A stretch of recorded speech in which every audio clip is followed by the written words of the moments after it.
E a gente volta com imagens ao vivo do Supremo Tribunal Federal, onde acontece neste momento o interrogatório de 8 acusados da suposta tentativa de golpe de Estado. Entre eles, o ex-presidente Jair Bolsonaro. O primeiro a depor é o ex-ajudante de ordens de Bolsonaro, o tenente-coronel Mauro Cid. Vamos acompanhar ao vivo. Esclarecer judicialmente agora, na presença das partes, do Ministério Público, do Procurador-Geral da República e dos advogados dos demais réus, algumas questões dos depoimentos.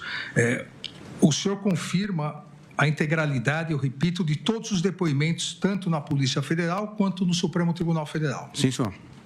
No depoimento na Polícia Federal, do dia 8 de agosto de 2023, o primeiro, a leva de primeiros depoimentos, 8 de agosto ou 6 de agosto?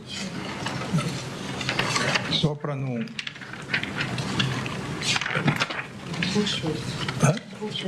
28 de agosto, perdão. Então, nesse primeiro depoimento, do dia 28 de agosto, aqui o depoimento 3576708, o senhor aponta que o assunto, o tema, golpe de Estado, quebra da normalidade, decretação do estado de exceção, estado de sítio, a ideia da quebra da normalidade democrática era discutida no governo. O senhor aponta ainda a existência de 3 grupos distintos que discutiam esse assunto.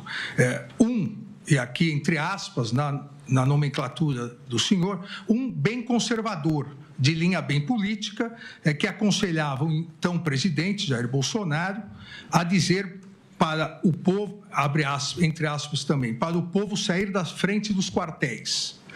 Outro grupo, denominado pelo senhor de moderado, em que pese, disse o senhor no depoimento, entendesse, entre aspas, que o caminho que o Brasil estava indo estava errado, dizia que nada poderia ser feito diante do resultado das eleições.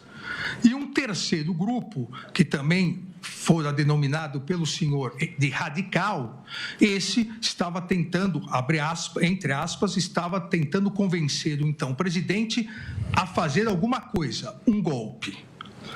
O senhor, assim, divide essas discussões que ocorriam no âmbito do governo e do Palácio, nesses 3 grupos. E ainda diz que no grupo radical havia os menos radicais, que queriam achar, entre aspas, uma fraude nas urnas, e os radicais, que eram a favor de um braço armado, que gostariam e estavam incentivando um golpe de Estado, que queriam que o presidente assinasse o decreto, que acredita que esperavam o presidente dar uma ordem, entre aspas, que acreditava esse grupo que quando o presidente desse a ordem, ele teria o apoio do povo e dos CACs, e que esse mesmo grupo dos radicais, esse subgrupo radical, romantizavam o artigo 142 da Constituição Federal como um fundamento para o golpe de Estado, fecha aspas. O senhor confirma isso e gostaria que o senhor explicasse essas discussões entre esses 3 grupos. Sim, senhor. Ministro, confirma todas as declarações, mas esses grupos não eram organizados, eram pessoas individualmente, cada um com a sua ideia, que se aproximavam do presidente em momentos distintos, e cada um levando a sua ideia para ele. Então, era basicamente assim, mas não existia uma organização e nem existiam reuniões que esses grupos se reuniam para debater. Essa foi uma classificação minha do senhor, porque convivia diariamente lá. Para facilitar até o depoimento. Mas esses grupos não eram organizados, não eram grupos de pessoas que iam juntos para falar com o presidente. Era individualmente, as pessoas iam lá, davam suas ideias, muitas vezes iam 1, 2, 3 vezes, depois não apareciam mais, E esses grupos exatamente falavam isso que o senhor narrou? Sim, senhor. Tinham dos mais conservadores aos mais radicais. O senhor também, nesse depoimento, antes disso, aqui entre os corréus, o senhor identifica alguém que na sua classificação estava nesses grupos? Se o senhor quiser, para facilitar, eu leio os Corréus. Corréu Alexandre Ramagem. Não, senhor. Almir Garnier. Esse eu classifiquei no grupo dos mais radicais. Radical e naquela divisão, radical. Sim, senhor. Anderson Gustavo Torres. Eu acho que nem entrou, se eu não estou enganado, acho que não entrou nessa divisão. Augusto Heleno Ribeiro Pereira. Também eu acho que não entrou na divisão. Paulo Sérgio Nogueira de Oliveira. Se eu não me engano, ele estava nos moderados.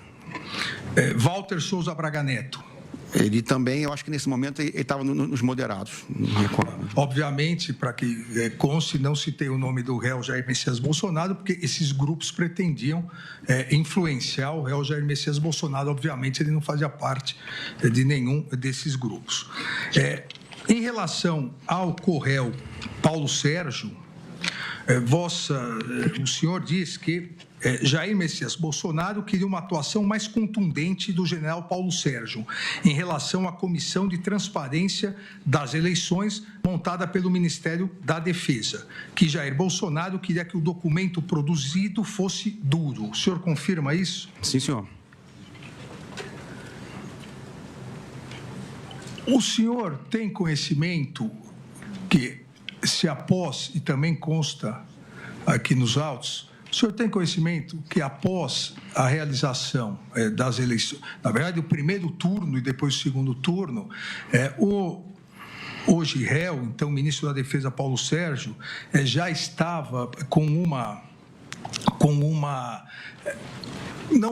a conclusão feita, com o relatório da comissão feita, e com reunião marcada para entrega no Tribunal Superior Eleitoral, e depois desmarcou essa reunião porque foi pressionado pelo então presidente Jair Messias Bolsonaro?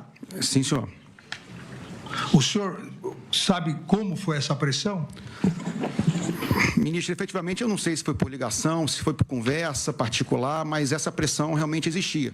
O general Paulo Sérgio, ele tinha uma conclusão desse documento, né, voltada para um lado mais técnico, e se tinha a tendência de fazer algo voltado um pouco mais político, né? E acabou que, no final, chegou-se ao meio termo, que foi o documento que foi creio, produzido e assinado. A gente vai trazer mais detalhes desse depoimento ao longo da nossa programação.